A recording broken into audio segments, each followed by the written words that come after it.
think one of the problems that the federal government has created for the states is this No Child Left Behind. Yes. Because it's imposed a lot of requirements on us that the federal government does not want to pay for entirely. That's correct. What would be your solution to this situation? I think you're a good person to ask this of. Repeal No Child Left Behind. And to the audience that's watching, you know, I'm a Republican candidate.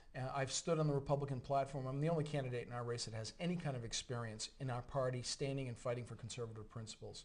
And I think we have to go back to the people of New Hampshire and acknowledge that the Republican Party made mistakes when we had a chance to make a difference in America. We were part of the excess spending, deficit spending. We out-earmarked the Democrats. And we had policies that were wrong. We were the architects of the first stimulus plan, and we're the architects of No Child Left Behind. It is not the role of the federal government. And we only need to look at the IDEA, the special education law that was enacted in 1975, where the Congress promised the states, if they participated, and it was voluntary at that time, that the federal government was pay 50 cents on the dollar of special education funding. The federal government has never come close to that. We're probably pushing 20% now. And that's been after 40 years almost of having this law enacted.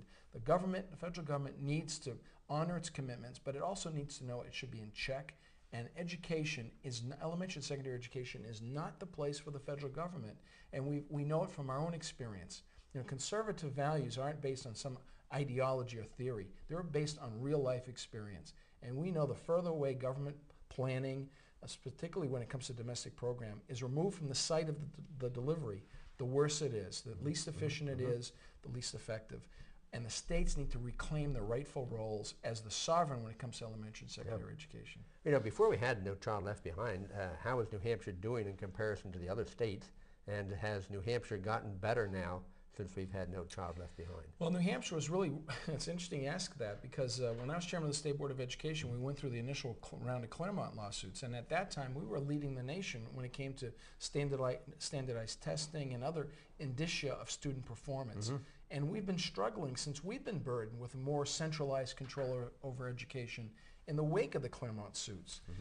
I'm running for U.S. Senate, for a Senate position, but I think as a matter of state policy, we ought to be working towards amending the Constitution to reverse the decisions of the Claremont line of cases to make sure that, in fact, elementary and secondary education are locally planned, developed, paid for, and supported. And that's going to lead to better quality because you'll have more investment on the part of the people who are delivering educational services. And the same can be said about healthcare, which I know we'll get into at some point.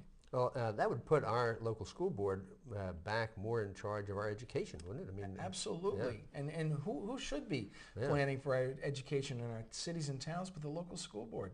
They're the front lines, I think, of public service. The local boards at the municipal and school level, God bless the people who step up to the plate to serve. And they ought to be empowered, allowed to craft the curriculum, the delivery system that works. I believe in choice in education, decentralizing the schools, allowing the schools to be more site-based in terms of management, and I think the local people would allow that to happen if it were not for the bureaucracy at the state and federal level that is keeping that from happening.